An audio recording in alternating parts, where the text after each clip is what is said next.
The following is a local resident producers program.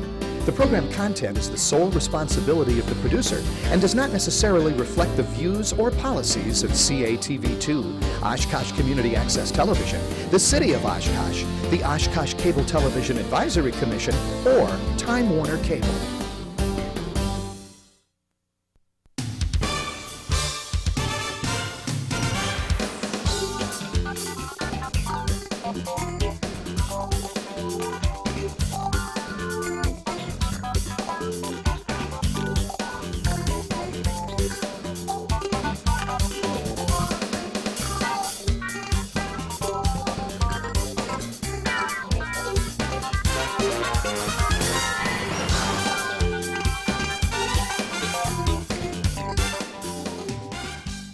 Hi everyone, welcome to another edition of Eye on Oshkosh. I'm Cheryl Hentz, along with my guest host, Tony Palmeri, who I'm sure most of you are familiar with from his bid for state representative government commentary. Tony is a very familiar face, and we're pleased to have him filling in as a guest host here on Eye on Oshkosh. You know, folks, Parkview Health Center has been in the news an awful lot, probably for about the last year, but more importantly, I would say things have really heated up probably in the last 4 to 6 months. Two key committees had recommended that a new Parkview be built. It was going to be a 189-bed facility, and now in the 11th hour, some changes have come about, and now they're going to be looking at doing some things renovation-wise, possibly at the old Mercy Medical Facility on Hazel Street. Here to talk about the very issue of Parkview Health Center and what's going on with it are two members of the Parkview Health Committee. We have Tom Widener to my immediate left, and next to him is Forrest, better known as Woody Weber. They're both county board supervisors, and as I said, both on the Parkview Committee. Thanks so much, guys, for being here. We really appreciate it. You're welcome. Let's talk about this. You know, as I mentioned in the outset, it seemed like you were on a track to build a new Parkview. Now all of a sudden you're going to be looking at possibly doing something with Mercy. What happened? That's a good question as to what happened. Yeah, we're both trying to figure out what happened. I think we had thought that we were ready to vote. It had been our plan, our hope that we'd be voting on the next Tuesday on the Parkview, whether we go to a brand new facility or not. This kind of came along, like you say, at the 11th hour. Some of the people said we got to look at it, and maybe that's true. I think it's the problem I have with something like that is we got something right now, the 11th hour, and if we say that doesn't work, what's going to happen on the 12th hour, and then the 13th hour, and then so on. We keep doing this for the rest of our lives. We will take a look, hopefully an honest look. I don't think it's got a prayer, honestly, but we'll look and see what he's got to say. Who actually brought this recommendation forward? We're not sure. When I went to the meeting the other day, our last joint meeting, facilities and the Parkview meeting, I walked in and I was told by some people, I hadn't read the paper because I had a number of other things that I was doing that day. And when I walked in, they told me that this was coming up. So it took a number of us completely by surprise because the two committees together, by a 9-1 vote, said that we wanted to move forward, and we had the special orders meeting December 7th. There was ample opportunity for something to come up there. There were a lot of questions. And then it was scheduled that the next, the 21st, I believe, we are supposed to vote on this. So this has changed the whole dynamic. Tom, you told the newspaper that I think we're playing a game here. Basically, what the committees were trying to do is rather than vote on the final thing, we will build a new facility, 189 beds. They said what we will do is first we'll vote on the 189 beds. And the reason I said we're playing a game is the 189 bed vote could be done by a majority. Some people say we don't have enough votes to get David Albrecht, who's the county board chair, and he should know, right? I mean, the county board chair. Well, he's saying that. However, he didn't think we'd pass the $600,000 for the the Human Services. The Human Right. Services thing, and that Right. passed. I think this is similar to that. But you both think that there is currently on the 38-member board enough support to build a new Parkview home? It would be my opinion that we probably do. If we don't, we're awfully close. All right. We need 29 votes. And the problem with the 29 votes is 29 votes of the total 38. If someone doesn't come, Sure. that's a no. Sure. But it was our feeling, and I've talked to quite a few people, and I thought we were there. Certainly, what we need to do is make a decision. We can Right. play this game for 2 more years. We make a decision. We either make a decision we're going to go a new facility or we're not going to go a new facility, Right. and then move on. All right. Let's talk about that for a moment, because I talk to a lot of folks in the community, and some folks have said to me, in fact, some who have at some point in their professional career worked at Parkview, and they're amazed to know that the building is in such bad shape that we would have to build something new. Can we talk about that for a minute? How bad a shape is Parkview really well, in? there are a lot of maintenance things we have to do, but here's the other piece that nobody's talking about.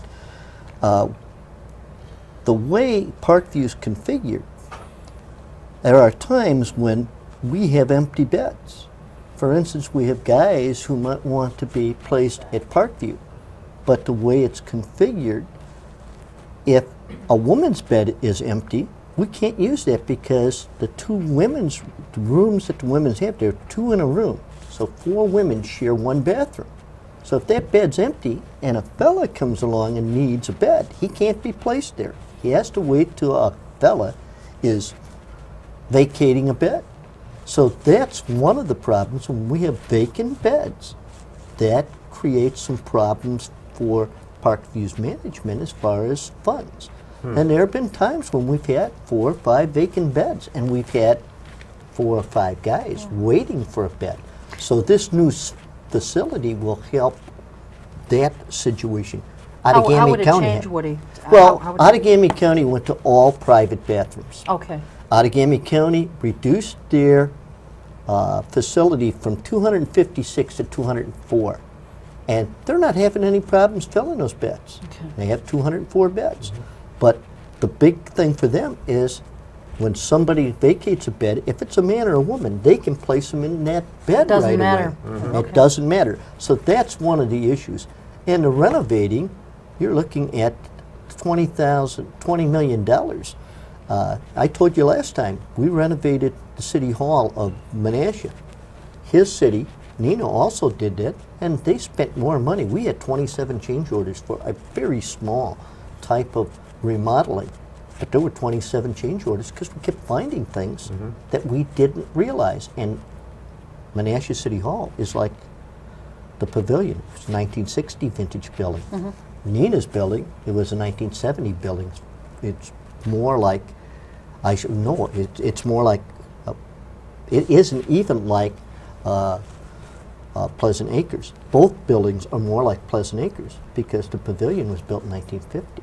So that's some of the problems that are out there, and I'm not sure that the 20 million is firm. I think we're going to have other Well, one of the problems. supervisors, I think it was Mr. Peck, I watched your last county board meeting, was making the analogy between the county nursing home and some buildings at UW-Oshkosh.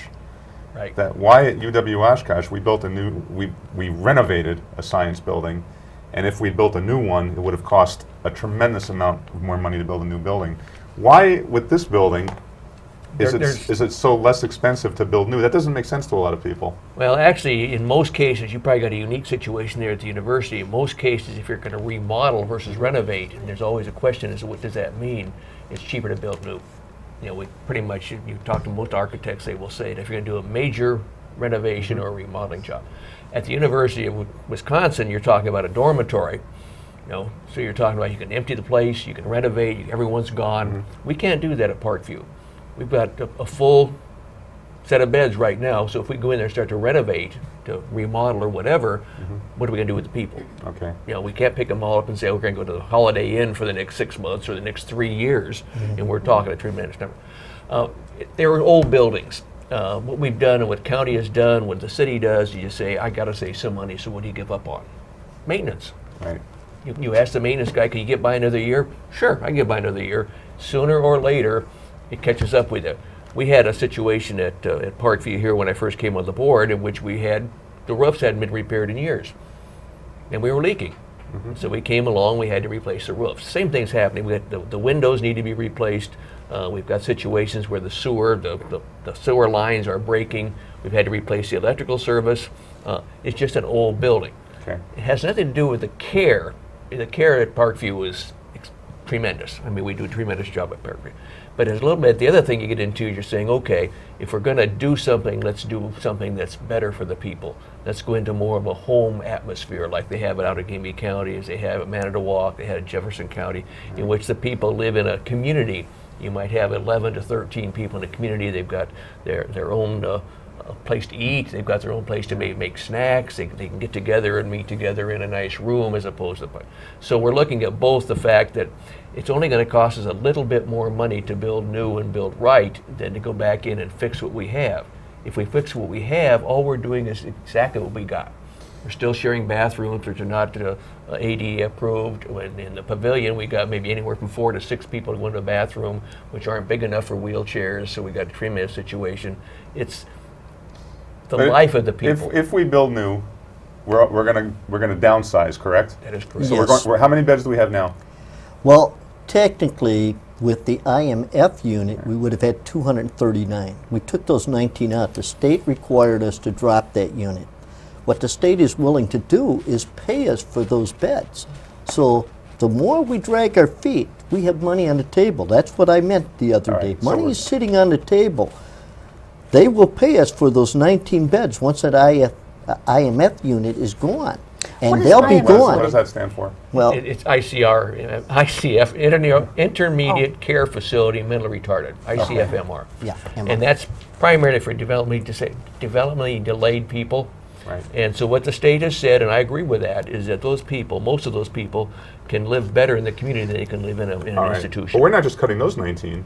We're cutting more than those 19. Then right? we'll be cutting if we come to, let's see, we have 220 and you drop that 220 down to 189. Now, in doing that, the state is offering, and that's exactly what Outagamie County did. Why, Tom or Woody, why is the state paying us to downsize? Okay, basically what they're doing, there's too many beds in the state. The state essentially subsidizes nursing homes through either Medicaid or through the ICT, Intergovernmental Transfer, we talked about last time I was here. So what they're saying is there's too many beds out there. We want you to go down. We want to reduce the number of beds in the state. So what they have done is they're saying, we recognize if you go from 220 beds, as Woody was saying, to 189 beds, you got a problem in that you're going to do this or you're going to do this, and what do you do with your employees? So what the state has said is we will pay you as though the beds were full to allow you to work with your employees and give it a nice attrition type thing. But we're not currently at capacity at 220? We're pretty close. Well, then how can we cut down to 189? This is what I haven't been understanding. Okay, the We're going to kick long-term people out? Especially with an aging population. the long-term demographics say less and less people will go to nursing homes. But do you believe that And yourself, I do Tom? believe that. You I do really- believe yes, that? I He believes it, I don't. Okay. Well, then why are you going to vote to go to 189? I'm looking at things right now. We have to look at how can we get this thing done. 189 was a compromise. To be perfectly honest with you, Tony, when you're in government, you got to sometimes come up with a compromise. 189 seemed to be the best number because we had some people that wanted to go down to 150. We have some Wow. people that want to be at 200, and we also talked to the administration. So 189 became that number that we thought would cause most of the supervisors to gravitate toward and be willing to accept. Now, I said out in the other room with you that once you lose those beds, they're lost. Yeah. You can't get them back. For instance, we have supervisors praising Manitowoc County for going to 150. But in their article, the guy from Manitowoc County says, in retrospect, I wish we had built bigger. They can't get those beds back, but they feel they could fill more beds. We're saying 189 probably will work, and we're hoping that that's the right number. We're all using the crystal ball, and we're using the information, but I think there's another piece here. Both the federal government and the state government are having financial problems. Let's not ignore But doesn't it that. also sound like the state, maybe through some special interest lobbying down in Madison, is trying to push people into private nursing homes? They may be. No, I don't think so. I don't they think so. may be. I mean, if we're at capacity at 220, Yeah. we're going to go to 189. What happens to those 30 people? Recognizing that we're talking 3 years down the pike, okay, we Yeah. are still predicting, agree or not, that the demographics will have Right. it go down. So we're saying that long term, more people are going to be staying in the community, in apartments, elderly apartments, in CBRFs. There will be more people do it. People are going into nursing homes later. It used to be this person would go to a nursing home at my age, and they'd stay there the rest of your life. Okay, you don't do that anymore. Now people, instead of going in at age 55, 65, 75, are going in their 80s. So we're having less people go in. They're staying less time. So we're saying, and we're seeing this already, the beds are turning much faster than they used to turn, is that we will not need as many beds. Now, Woody's right about the compromise. Many people, as you said, don't believe that we're going to downsize as people get older. Therefore, we're going to need more beds. A lot of the community came to us and said that in our public hearings. You should not be downsizing, you should be adding beds. Yeah. Okay. Other people are saying, boy, the number should be small, and 150 is way too small. I agree with it. So we did a compromise. We said, okay, what can we do? The other thing that's in there is the state in saying that we will subsidize you as you reduce the number of beds, requires you to reduce by at least 50 beds. Okay. So 239 to 189 says 189 is the biggest we can do. Now that's a lot of money. They're willing to give us $2 million. Over to downsize. time. To downsize by 50 Now- beds. Yes. Right. Now, the problem with that is the window's open right now. Manitowoc did that. Outagamie County did that. Right now, the state is saying at the Department of Health and Family Services, you've got to cut your thing by 10%. We don't know what they'll do. They could come back and say, hey, guys, program's over. And that's one of the reasons that Woody and I have both pushed for, let's move, guys, let's move, because some of these programs out here could go away. Plus, as we've talked about, and Woody's been big on this, is saying interest rates are low, Let's get construction going. rates are low. These are going to go away on us. So the longer we wait, the more money we're going to spend. We proved that with the jail. We delayed the jail and added $8 to $10 million to the cost. Unbelievable. I mean, it's easy to do that. See, and that was one of the reasons we just have to get it going, and you have to come up with a number. And the state sort of backed us. The state had something to do with it. There's no doubt about that. But the thing was, it was the right thing to do at this time. That's how Outagamie County is helping. They're doing fine financially and with beds. And people criticized them for going down 52 beds. They went down 52 beds. But it's working for them. But they're receiving this money that's out there. It's on the table for us. We have to do something. My fear is if we pass this resolution, the 21st, that deals with the 189 downsize, and we don't do anything, that 189 has to translate with what we've got right now, and we've got some, I think, some problems. Yeah, we do not want to go to 189 in the existing facilities. We save no money. One of the other advantages going down is long term, we've got to be fiscally responsible in the county. We spend about $4.3 million of county money at Parkview right now, tax subsidy. As we reduce it, we're able to be more efficient. We can come out and we got less people, we got less energy costs, so we can actually run Parkview for less money. Less people, we've never denied that, but okay, we're saying we'll take care of what we think we need to take care of. We have our mission to take care of those that are hard to take care of, then we can do that and we can save some money to taxpayers. The difference between staying what we're doing and, actually renovating, Pleasant Acres and building new is about $3 million. We're looking at less than a 3-year payback. In 3 years, we get our money back. I mean, it's hate to say it's a no-brainer, kind of thing, if we're going to do that. Right. The decision is, do we build new or do we stay as we are? Now, if you were to build new, would you, obviously you'd have to look at some other site somewhere, or would there be a way to build new on the existing grounds? Right, we would build on the existing grounds. The first plan was to build between Pleasant Acres and the pavilion, which was kind of out here in the quadrangle.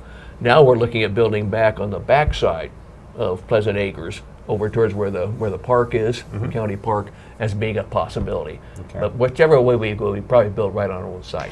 Can you guys just kind of give us a little explanation of the configuration out there? You've got several different buildings. Right. When you first pull in and you cross the railroad tracks, Right. you've got a building or two over here to the left, and then Right. you've got the main building.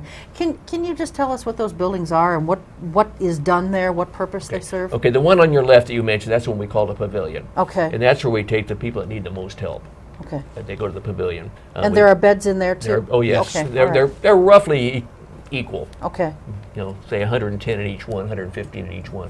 The pavilion takes care of the ones that require more care. Okay. The Pleasant Acres would be closer to what you'd call a normal nursing home. And that's the big building That's way in the the big back? building with the 3 stories, 4 stories high in the back, right. Okay. Right. And they've got different licenses, so we can't just move people between the two of them. We've got all kinds of operating problems, which would take us the rest of the Oh, week yeah. to describe all the operating problems we have in the existing situation. And that's another thing that going to one building is going to do. He mentioned each of those buildings, at one time we had 3 different licenses. So with that IMF group coming off, that license will not be needed anymore. But then we have 2 licenses. We have a license for Pleasant Acres and a license for the pavilion.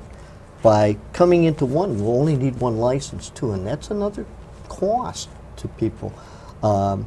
So we're looking at, there's the big picture. And when we looked at everything, over time, the new building will get a payback of about $1 million a year after we get going. And that's positive.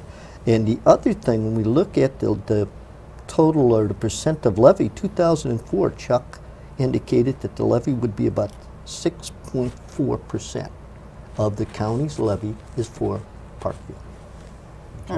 Let's talk about this Mercy option again. You seem to think it doesn't have a shot, but Bernie Egan is the facilities committee chair, Correct. which he carries Polish chair. He wants to see this studied, correct? I think what Bernie is saying is that there's another option out there. It's considerably less money. The number that was thrown out was like 13 million versus what we're talking in the 23 million kind of thing. And he's saying, okay, you've got to take a look. The dollars are there. They claimed also it could do it in a year. We have not seen any plans. And that's what the meeting next Tuesday will be about, is to say, what do they have done? We don't know what he has in mind. Whether he's talking about doing another institution, similar to what we have now, long corridors, individual. He talked about individual rooms and private bathrooms, which are very, very important. Every time you do a survey, the people there or their guardians or siblings or whatever are saying the most important thing in the world is a private room, and the second most important thing is a private bathroom. Right. Dignity and so on and so forth. And I've been there, so yes, I agree. So we don't know what he's got. And we don't know what he's proposing, and that gives us some of the concerns we have. We just don't know. The 13 million sounds pretty low, but we don't know what he's proposing. So now he is, like I said a minute ago, he is proposing private rooms, private baths. Other than that, we don't know whether he's doing the so-called home type facility that we're talking about. We want to have for our people for the. Now, you were telling me off camera, Woody, the fact that Mercy building is in a tax incremental finance district could create some complications, right? How's that work? From my point of view, it can, because I've been told we need a fire station in Menasha. We're told we cannot use TIF monies to build a fire station because you'd be using TIF monies for public purposes, and that's not what a TIF is for. So this would be sitting in a TIF. Well, if it's built for Parkview and for the county, then if the county were to own it, we have a problem, because you'd be building something for public purpose. Right. So that there seems to be a conflict here. Now, the way to get around that, if I understand the law, would be build it and then lease it to the county. Okay. Because one, I don't see the city, and Melody and Cheryl were talking about city issues. If the county pays for that and plants that there and it's ours, there's no taxes going to be generated from that because we're tax exempt. So I don't see how that helps the tax incremental financing district. It just doesn't help that district. So I think there's some questions that need to be answered. And I know Bernie was visiting with corporate counsel this past few days. So hopefully when we come to that meeting, we'll find out exactly what corporate counsel has to say about this whole issue. Okay. Now, your meeting that you guys keep referring to is on what date? It's on Tuesday, 1 o'clock at Parkview. But this program will air after it, so what okay. date is the meeting? It's going to be on Wednesday the 22nd. The 22nd, December okay. 22nd, So yeah. this program will air the following week. You know, what is the next step? I mean, you'll go to the meeting. By the time this airs, the meeting will be held. Will you be wanting to take a tour of the building? Of Mercy? Yeah, the plan is we will meet. I had written down on my calendar Tuesday, so good thing I didn't go. The plan is to go through his proposal, ask him questions, find out what he's got in mind, and then to tour the facility. Okay. Now, I'm not quite sure what we're going to see in the facility Yeah. because it's certainly not a nursing home at this point, but that's the plan. We would go over and see what he's got, least you'll be able to see how if he there's would do it, a vision get of the some kind details. there. Okay, assuming that we come to that and say that's not going to work. Okay. Okay, I will push. I'm sure Woody would push and saying, "Okay, guys, let's move forward again. You know, we're going to miss the vote in December, which we'd hoped to have. Let's get this done in January." I am really concerned that some of those windows are going to close on us. And I believe 9 out of the 10 people who are on the facilities in Parkview would agree with that. Because when I brought that forward, there was nobody that said, no, we shouldn't move forward. We need to, because I'm afraid that some of these monies are going to dry up, and then we're not going to be in a situation in the Outagamie counties. And they're in a pretty good situation, both financially and with numbers of beds that they are filling. The Mercy's been the latest delay, but there's been 3 or 4 studies of this. Yeah, it's Been going on. When have been other delays? I mean, why is this taking forever to make a decision? I wish I knew. I wish I knew. We know very little more than we knew almost a year ago. Yeah. We've been at this for 2.5 years. The numbers we got, we presented in May. We'd hired a firm to go out and study it, put together the numbers. They presented that in April, sorry, not May. Nothing has really changed since then. We've come up with no additional stuff, but there are people on the board who say, well, what's your hurry? Tom, you're trying to go too fast, you know, that kind of thing. So I wish I could really answer that question, because if it had been up to me, and I think, well, Woody wasn't there at the time, we'd have voted back in May. See, I've only been part of this since April, and actually really since May.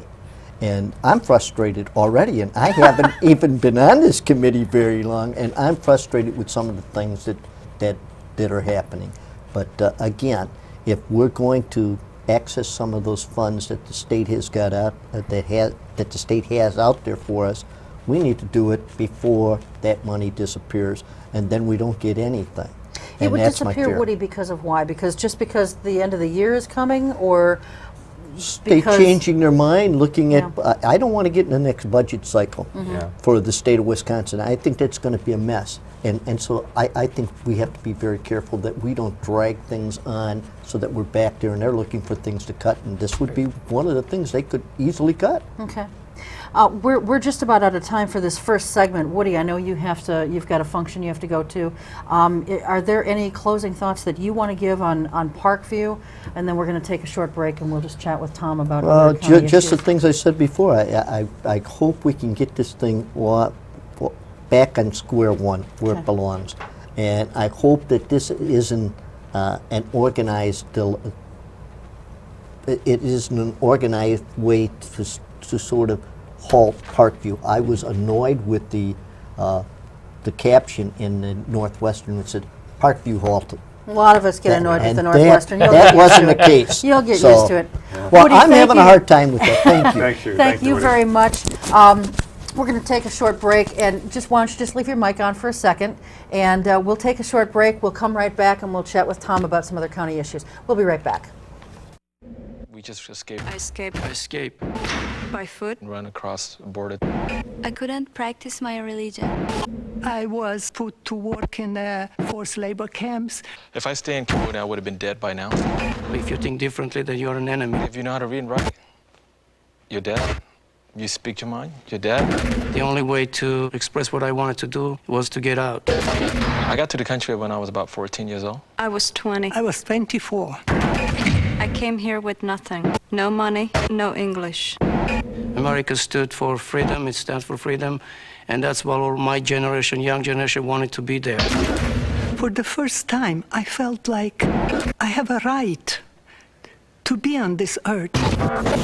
Here, you can do whatever you want to do. I love my life here. I feel at home. I'm free to do what I want. Freedom to me means my life.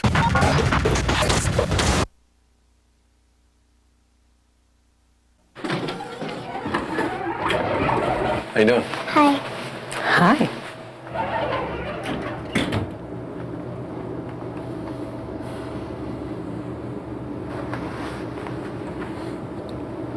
Have a nice day. You too. Thanks. If only child abuse were this easy to recognize. If you even suspect abuse, call 1-800-4-A-CHILD.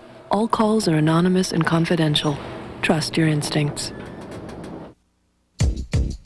Poor nutrition today will increase Sarah's chances of anemia, add to her healthcare costs, sick days, even stunt her ability to learn.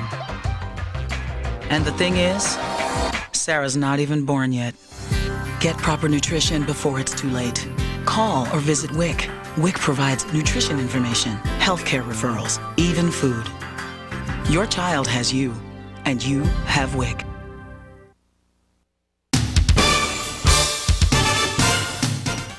Welcome back to the second half of Eye on Oshkosh. We want to thank once again Woody Weber for being here during the first half, chatting with us about the county nursing home situation out at Parkview Health Center. And Tom Widener from the county board is still with us, and we're just going to chat about some other county issues. Tom, recently there was an issue with Clarity Care. And, you know, I don't think that a lot of people really understand what this issue was really all about. But, you know, I think it had the potential to definitely lead to some kind of litigation if it hadn't been resolved. Can you just kind of recap for us who Clarity Care is, first of all, and in relation to the county, and then what the issue was? Okay, the Human Services Department basically contracts out for some of the care. Clarity Care was taking care of people that stayed in their homes, people that needed assistance for bathing, people that needed assistance for other things. So they did it. What happened, and I'm not an exact expert on this, but basically what happened is Clarity Care, with their existing financial officer, the one that was there before, just didn't understand what was happening. We were paying them for taking care of the people. They were getting money back from Medicaid and other government sources, and it kind of got lost. So what it really boiled down to is they weren't paying us back for the money that they owed us. By the time this was found out, they were considerably in the hole. The alternatives we had were, one was to say, okay, Clarity Care, you know, you owe us money, either pay us back or we're going to drop you. If we had done that, all the people that they're taking care of would no longer have anyone taking care of them, and we would lose all of our money. And the money would just be gone. The alternative, which is the way we went, is said, okay, let's sit down and try to work something out. Clarity Care did a lot of work, cleaned up their internal situation, and we now have a contract with them in which they will pay us back over time. So after, it'll be a couple of years before that happens. I'm not sure the exact date, but they will pay us back. The advantage to the county is we will get our money back. Second advantage, of course, is the people that were being cared for will continue to be cared for. And I think, from my standpoint, that was the biggie. You know, the fact that, okay, $600,000 or whatever they owed us, somewhere in that neighborhood, is a lot of money. But if we were going to take all the people they were taking care of and saying you're kind of on your own now, because even if we were able to find somebody else to do that, and we probably could have, it would have taken us a period of time. So it comes out to be kind of a win-win in a bad situation. How much money were we talking about here? Okay, I think the number that they owed us, and boy, I'm not 100%, was about $600,000. Wow. That's pretty substantial. Oh, yes. You know, I understand that they had some internal problems that they needed to resolve. What happened at the county level? Was somebody not minding the store? Not really. They get audited by auditors just like we do.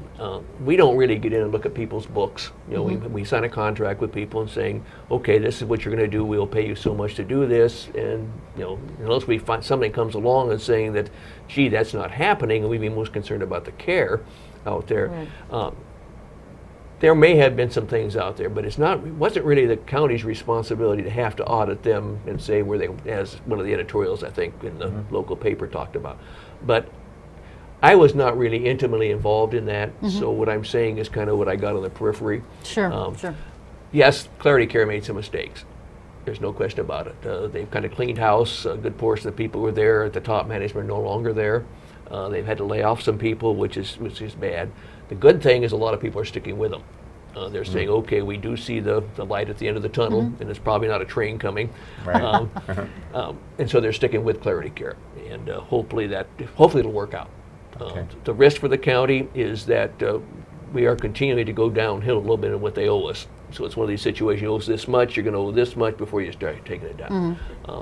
Long term, I think the confidence that we have in the Human Services Department, yes, it will work. Okay. You know, it will work. Now, you're chair of the Human Services Committee, is I'm that right? vice Tom? chair.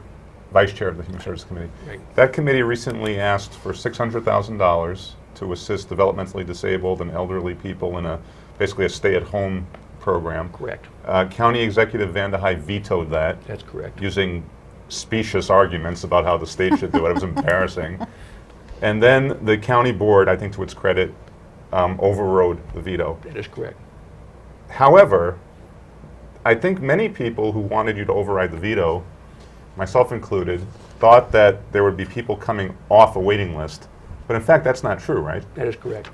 So we essentially are using $600,000 additional dollars to maintain what was already in place. That is correct. So we got a problem, don't we? Yes, yes.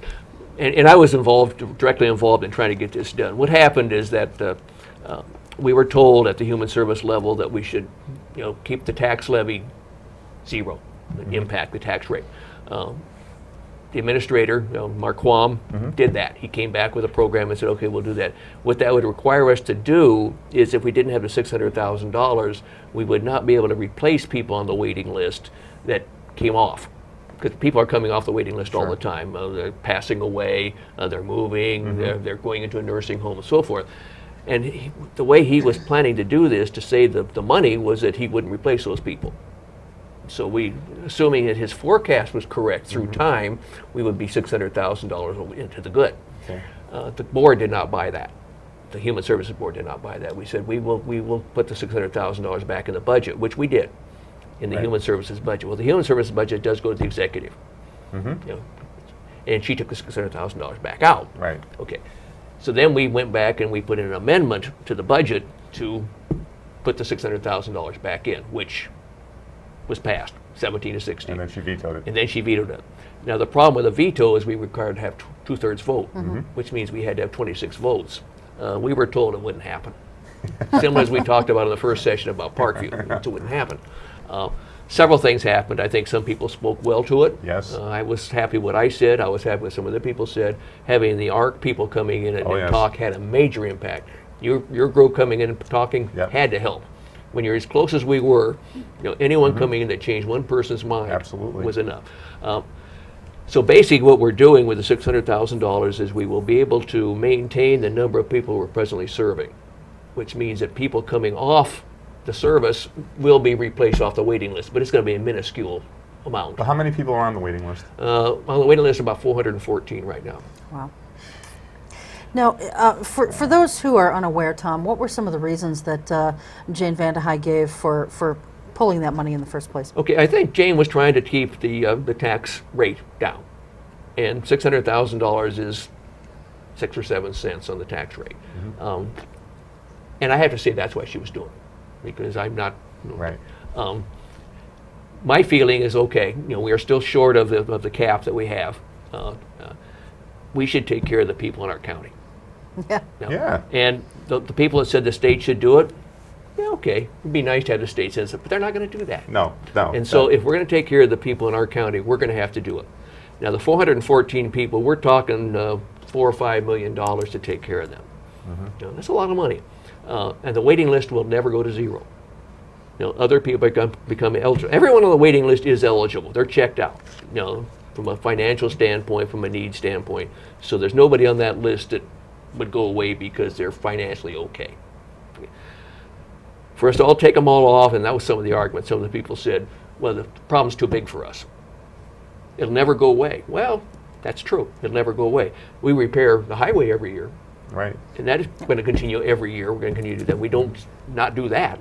So it was kind of a spurious argument. Yeah. And I think sometimes people vote for something for a reason they don't want to say.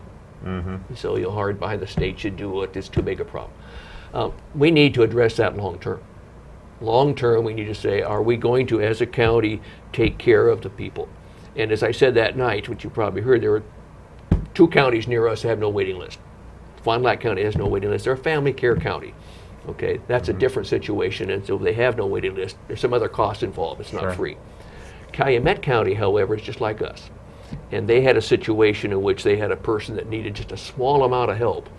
And because the waiting list, they weren't high on the waiting list, they said, we can't help you. And the reaction was, I got to go into a nursing home at $50,000 a year when you won't give me $300 a month. Yeah. Calumet County took a look at that and said, we aren't going to do that. So Calumet County said, we will take care of our own. So we could get it down to 0 if we wanted to. If we wanted, it'd be we had the will. expensive. It'd be expensive. The county would have to say, that is an important thing. Right. Maybe the most important thing that we have. And we have not set priorities. The Wow. county has not set priorities. We've not gone in and said, for example, if we get a tax freeze, and we will, we are going to get a tax freeze of some sort. Come in and say, okay, this is how much money you can spend. If we had a priority list, you'd start off with number 1, number 2, number 3. When you run out of money, then what's left you don't do. Well, we don't do that. We come in and we'll say so much for 1, so much for 2, so much for 3, so much for 17, depending on your district, depending on what you do. Well, the bridges, perfect example. Right. If the state were to say, we aren't going to take care of the bridges, and the county would say, do we want to take care of the bridges? Where does that fall on your priority list? You know, and so we just need to do that sometime and say, these are the most important things for the county. And But this raises a bigger issue, Tom. The state is not giving the counties any more help. That's correct. Right? Forget about the feds. Right? Nothing. I mean, they're trillions of dollars in debt right now, right? What does this mean for the future of counties? Oh, that's a hard one. We still do get money from the feds. Well, sure. Yeah, we still get the money there. The state, the feds have to. Let's just talk about the state and the county. So we are a function of the state. We do only what the state tells us we can do. We're not like many states, you know, that are in the Pennsylvania system, in which the counties do their own thing. Okay, we don't do that in Wisconsin. We are on the New York system. I think long term, the county is going to be taking care of themselves. Yeah. And so therefore it comes back and says, that goes back to my priority list. You say, okay, if it's going to cost me $4 million, or it's going to cost me umpteen to take care of the waiting list, is that something that important enough that we want to do that as a number 1 priority or number 2 priority or something like that? And I think the county has to come to grips with some of that. But yet, Tom, isn't it true that Winnebago County is one of the counties that has been suffering with deindustrialization, which means that we're losing a lot of our high-paying, good benefit jobs? So in other words, what I'm saying is our county's not getting any richer, it seems. We're getting poorer. And how does that play into the mix? Well, we are growing. We got the number, I don't know for sure, we got like a 4% or 5% growth this year, you know, which does impact the tax rate. Okay. You know, we're allowed to do so much on growth. So we are growing. We are doing doing construction. The days of the high-paying job are over. You know, we've got to adjust to that. We got to go back and say, okay, we're a different kind of county. Now, the Wisconsin Counties Association has come up with a plan saying we tax incorrectly. Right. We tax based on exactly what you were saying. We're taxed as though we're an industrial state. Yeah. We're not an industrial state. We're now become more of a services state. Exactly. So instead of taxing based on, you know, how much facial tissue you make and that type of thing, we should be taxing the lawyers, taxing other people. And of course we use the terrible examples when we do that, but that's right. If we change the way we taxed, and so we tax more on a call it an equal basis, we might have enough money.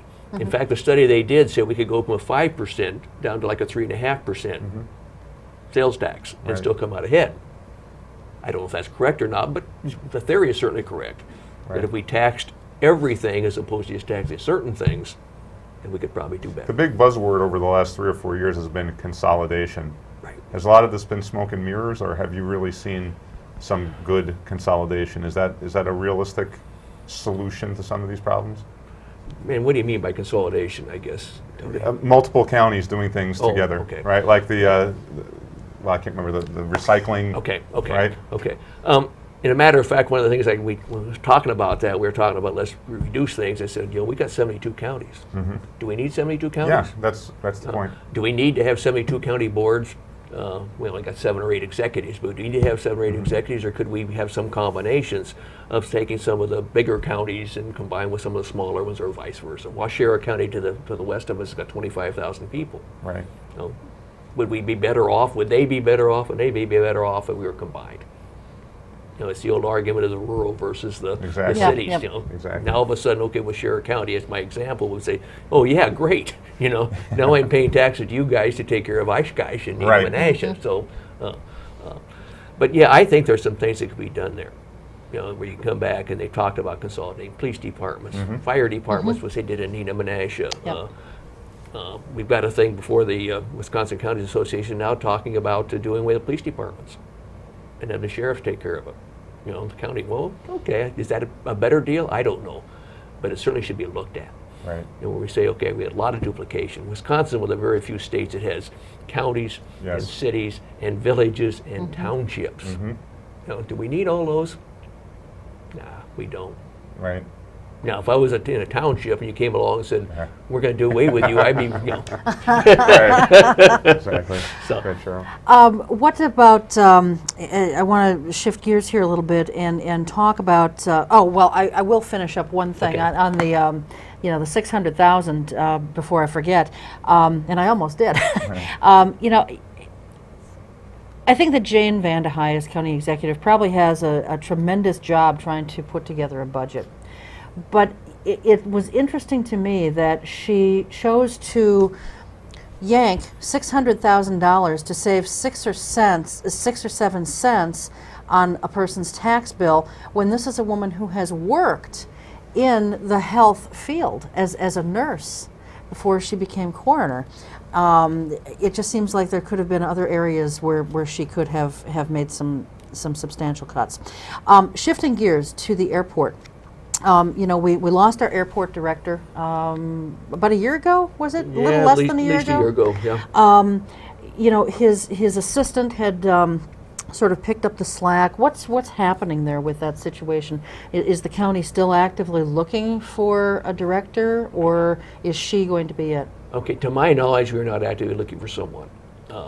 They did go out with advertisements, and I'm not close to the airport like I was a year ago. They went out with advertisements looking for people, did not get a great response, as I understand it. Did not get the type of person we're looking at. What we're looking at the airport is trying to market it better, get more people into the airport. And so I think they were looking for a combination of a person that could run the airport and be a marketing person. But like I say, I'm not really close to that situation at the airport. So, but to my knowledge, they are not looking for someone actively right now. So she is still just sort of an interim airport director then? I think she was actually given the title of director. I think. Oh, she was. Okay. I think so. All right. I think so. Okay. Yeah. All right. One veto that the county board did not override was the veto of the horticulturalist Right. position. Did you vote to override? Yes, I did. Okay. What was on? This really was a tiny amount of money, was it not? Right, $13,000 or something like that. And the horticulturist, I think, did some really outstanding things in the county. What was was that a symbolic cut? I mean, it's like you said, it was a drop in the bucket, really. Yeah, I think what she was saying in this particular one is that another person could do the job.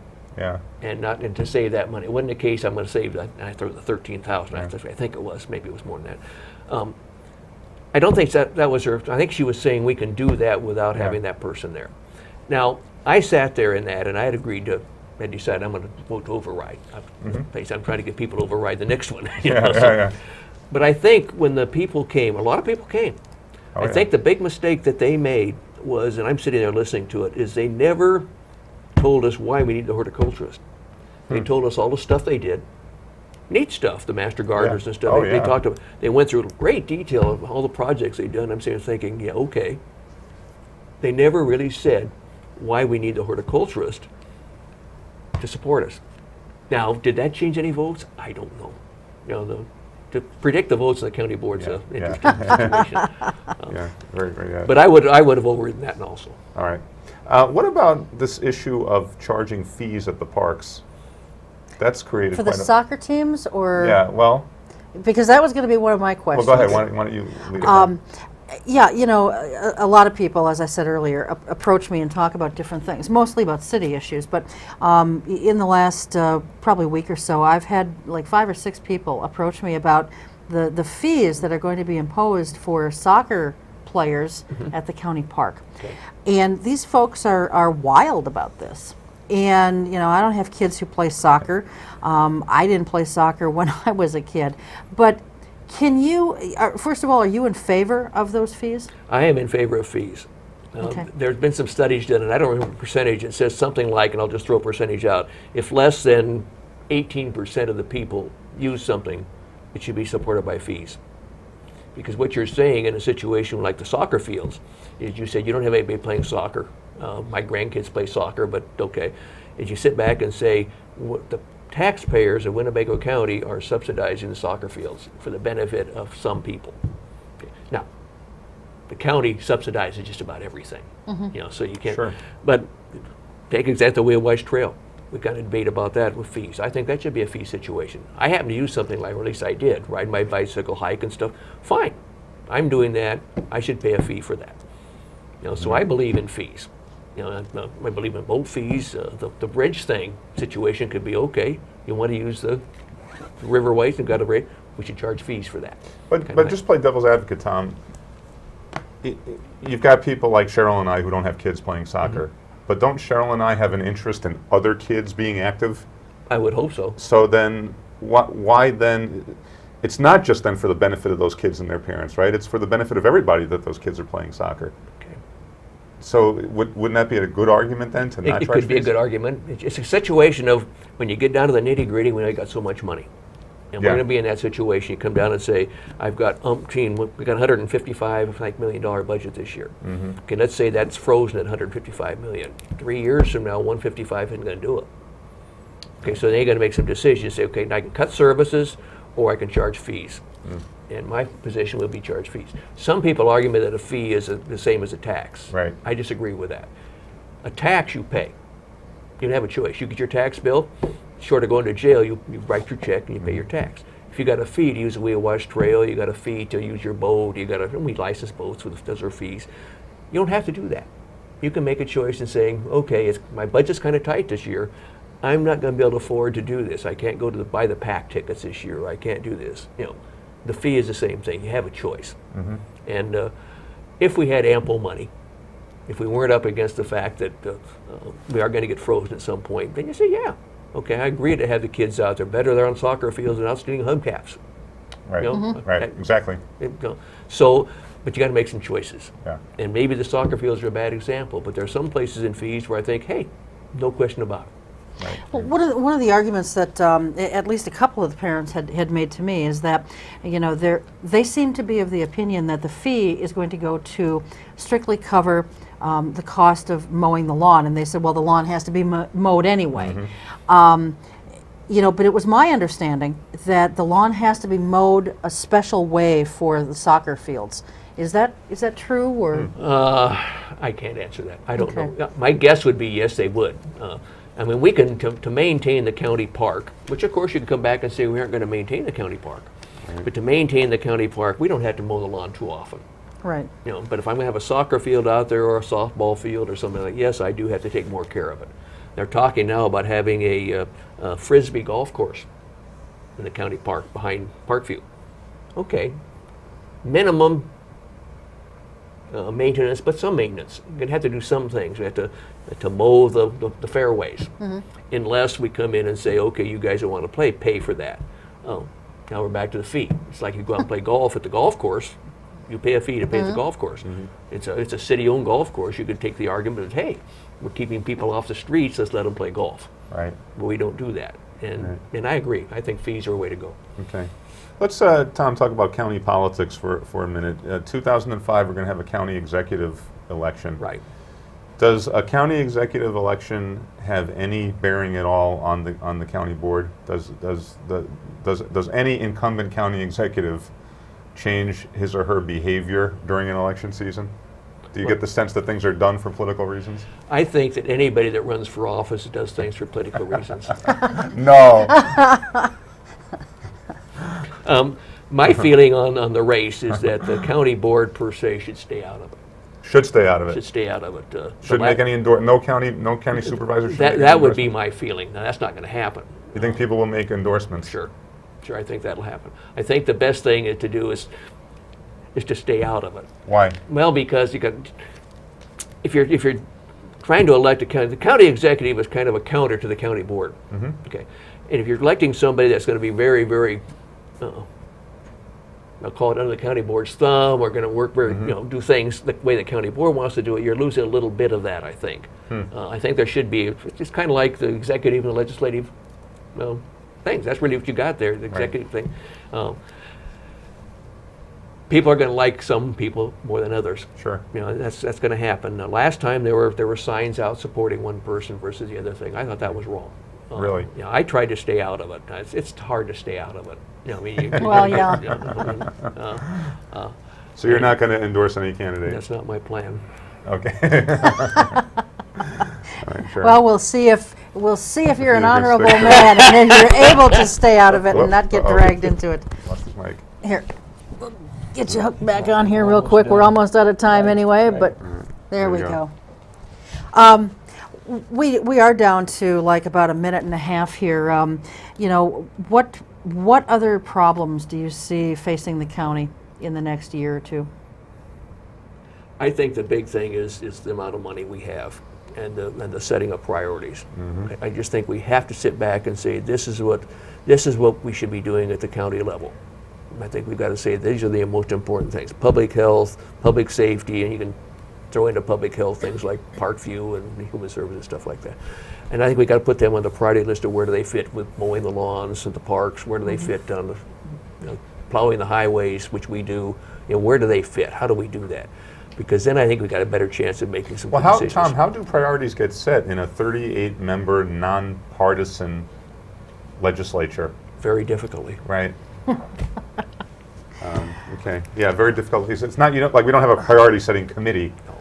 Right? Although that's a possibility in which you could set up a group to say, okay, based on what we know, and a lot of counties have an executive committee in which they do things like that, in which they come back and say, okay, we recommend you do this. Right. Some counties have very strong finance committees which can come in and say, we think that we should have priorities like this, and then you could vote on it. Right. It's never going to be 1 to 38. Yeah. See, priorities, but at least could be, these are the top ones, these are the middle ones, and these are the bottom ones. My feeling is that the county board chair, not the executive, needs to be the major leader in setting priorities. And the executive then helps the chair and the board get in place of vision. Okay. That's what I would say. And on that note, we have to wind up. Okay. So thank you very much for being here, Tom. It's been a pleasure. Thanks, all right. And thank you, folks, for joining us. We'll see you next time. Until then, take care and keep your eye on us. We've got our eye on Oshkosh. That's great. Yeah, thank you.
Thank you.